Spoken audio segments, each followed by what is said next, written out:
If you grew up in the late 1990s and early 2000s, you remember when Disney Channel cartoons represented something special. Shows like Recess, The Weekenders, Kim Possible, and American Dragon that combined Disney's storytelling legacy with innovative animation and genuine respect for their young audience. Now Disney Channel cartoons are virtually extinct, replaced by an endless parade of identical live-action sitcoms that treat kids like walking wallets rather than intelligent human beings. From 1997 to 2007, Disney Channel cartoons weren't just animated shows. They were proof that Disney still understood what had made them the most beloved entertainment company in the world. These shows combined sophisticated storytelling, memorable characters, and animation quality that rivaled theatrical releases, all while maintaining the heart and soul that had defined Disney for decades. But here's what most people don't realize. Disney Channel's cartoon decline wasn't caused by poor ratings, creative failures, or audience disinterest.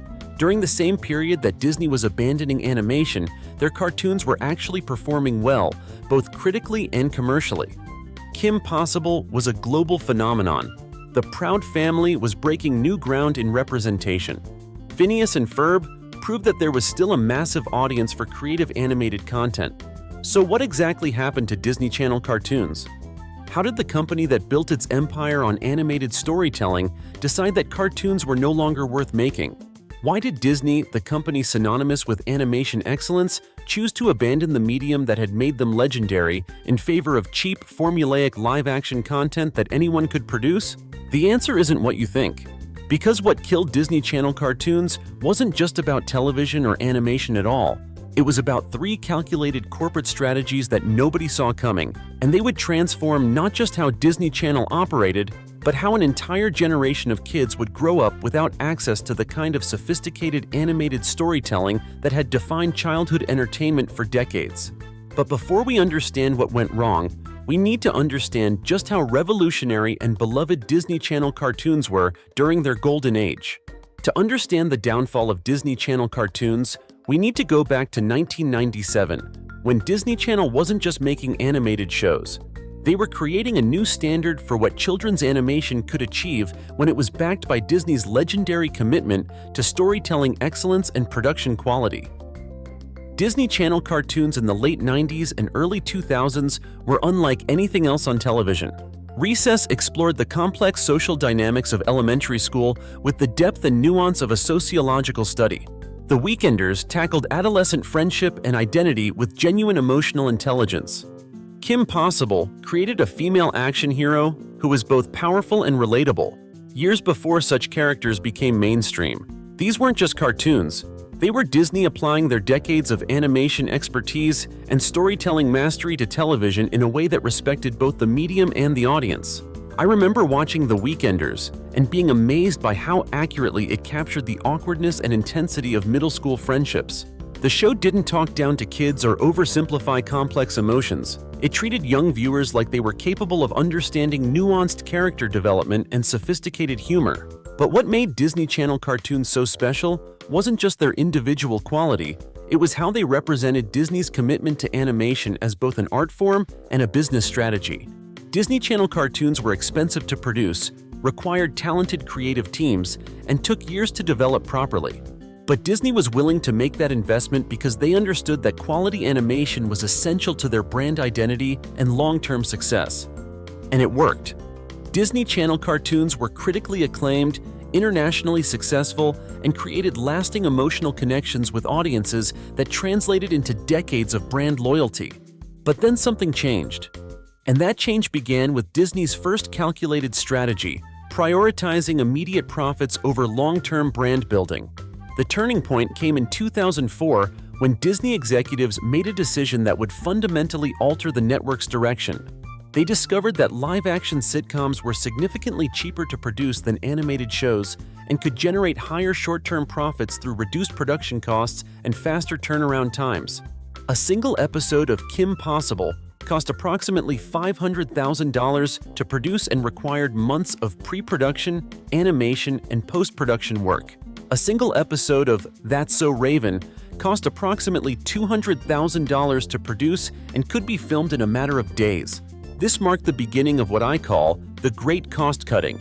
a systematic effort to replace expensive, time-intensive animated programming with cheap, quickly produced live-action content that could maximize profit margins while minimizing creative investment. Shows that had been in development for years were suddenly canceled or put on indefinite hold, while new live-action sitcoms were fast-tracked into production based primarily on their low-cost and quick turnaround potential. The most heartbreaking example of this shift was what happened to American Dragon, Jake Long. Despite being a creative and commercial success that showcased Disney's animation capabilities, the show was canceled after 2 seasons because executives decided that the resources being used for animation could be better allocated to producing multiple live-action sitcoms. This revealed the fundamental change in how Disney viewed animation, not as a core part of their brand identity, but as an expensive luxury that could be sacrificed for more profitable content. But Disney's second calculated strategy was even more devastating. They decided to abandon their commitment to creative excellence in favor of formulaic content that could be easily replicated and mass-produced. In 2006, Disney Channel made a decision that revealed just how far they had strayed from their animation roots. They decided that original, creator-driven animated content was too risky and unpredictable for a corporate brand that needed consistent, measurable results. Instead of supporting individual artists and unique creative visions like they had with Kim Possible and the Proud Family, Disney began developing animated content through committee-based processes that prioritized market research over artistic innovation. This led to a brief period of generic, focus-grouped animated shows that felt hollow and artificial compared to the passionate, personal projects that had defined Disney Channel's golden age. Shows like The Replacements and Brandy and Mr. Whiskers, while not terrible, lacked the heart, creativity, and emotional depth that had made earlier Disney Channel cartoons so special. And here's what made this shift so tragic. It eliminated the very thing that had made Disney Channel cartoons worth watching: the willingness to take creative risks and trust talented artists to create something genuinely special. Committee-developed shows were safe, predictable, and designed to offend no one and inspire no one.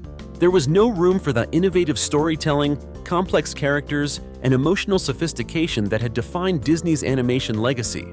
But Disney's third and most calculated strategy was the one that completed their abandonment of animated content. They decided that live-action programming was more effective at creating the kind of multimedia franchises that could generate maximum revenue across all Disney properties. The final nail in Disney Channel cartoons' coffin came when Disney executives realized that live-action stars could be more easily marketed as real-world celebrities who could release albums, go on concert tours, and appear in Disney theme parks in ways that animated characters never could. This shift was most obvious in how Disney began developing new content. Instead of starting with creative concepts or compelling stories, they began starting with casting decisions and marketing strategies that could maximize cross-platform revenue opportunities. Shows were designed around young performers who could be developed into Disney Channel stars, rather than around storytelling or character development that required the sophisticated techniques that animation provided. This approach produced shows that felt like extended auditions for pop music careers rather than genuine entertainment designed to engage and inspire young audiences. And here's what made this shift so devastating. It represented the complete abandonment of everything Disney had once stood for in children's entertainment. The company that had built its reputation on innovative animation, sophisticated storytelling, and respect for young audiences was now producing content that assumed kids only cared about celebrity culture and consumer products.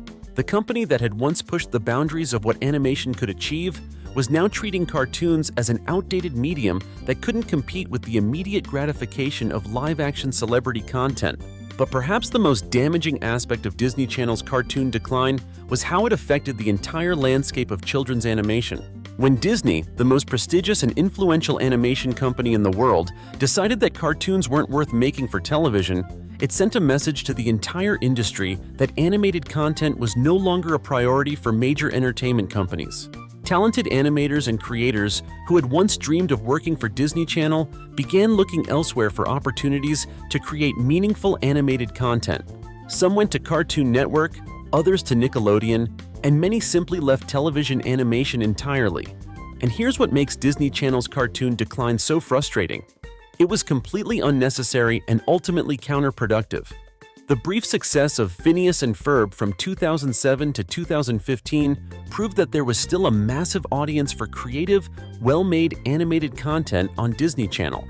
The show was critically acclaimed, internationally successful, and generated significant merchandise revenue, proving that animation could still be both artistically satisfying and commercially viable. But instead of using Phineas and Ferb as a model for revitalizing their animation division, Disney treated it as an anomaly and continued to focus primarily on live-action content that was cheaper to produce and easier to market. Disney Channel had every advantage: the most respected brand in animation, unlimited financial resources, access to the world's best creative talent, and a global audience hungry for quality animated content. But they threw it all away in pursuit of short-term profits and corporate synergy. The most tragic part of Disney Channel's cartoon decline is that it didn't have to happen. The company could have maintained their commitment to animation excellence while still exploring new forms of content and revenue generation. They could have supported both animated and live-action programming.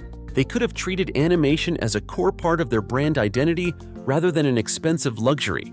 They could have continued to push the boundaries of what children's animation could achieve while still meeting corporate financial expectations. But instead, they chose the path of least creative resistance: formulaic live-action programming, celebrity-focused content, and the systematic elimination of everything that had made Disney Channel cartoons special in the first place. Looking back now, Disney Channel's cartoon decline represents more than just the end of one network's animation programming. It represents the victory of corporate efficiency over artistic excellence, of short-term profits over long-term brand building, of treating children like consumers rather than audiences deserving of sophisticated entertainment. The creators who worked on Disney Channel cartoons during their golden age produced some of the most innovative, emotionally resonant, and artistically ambitious animation in television history. They proved that Disney's animation legacy could thrive on television and that kids still wanted sophisticated, creative content that respected their intelligence and emotional complexity. But the executives who made the decision to abandon animation taught an entire generation of kids that celebrity culture was more important than storytelling, that immediate gratification was more valuable than artistic excellence, and that the best entertainment was the kind that required the least creative investment. And that's the real tragedy of Disney Channel's cartoon decline. It's not just about the loss of good animated shows. It's about the loss of Disney's commitment to animation as an art form and their abandonment of the creative excellence that had made them legendary in the first place. Sure, there are still good animated shows being made for kids, just not on Disney Channel. The creative energy that once defined Disney's television animation has moved to other networks, streaming services, and independent creators who still believe that children deserve sophisticated, innovative animated content. But for those of us who remember what Disney Channel cartoons used to be, the network will always represent what we lost. A place where Disney's animation legacy lived on television, where creative excellence was prioritized over corporate efficiency, and where kids could experience the same kind of storytelling magic that had made Disney legendary. The decline of Disney Channel cartoons is the story of what happens when corporate executives stop caring about artistic legacy and start caring only about quarterly profits. It's a cautionary tale about the importance of protecting creative excellence from cost-cutting measures, and a reminder that the best entertainment for children, like the best entertainment for anyone, comes from artists who are given the resources and freedom to create something genuinely special. And honestly, in a world where children's entertainment is increasingly treated like a cheap manufacturing process rather than an opportunity to inspire and educate young minds, maybe we need to remember what Disney Channel cartoons used to represent: the radical idea that kids deserve the same level of creative excellence and storytelling sophistication that Disney brought to their theatrical releases. If this brought back memories of what Disney Channel cartoons used to mean to you, please subscribe to the channel and check out the videos on your screen. There's so much more nostalgic entertainment history to explore together.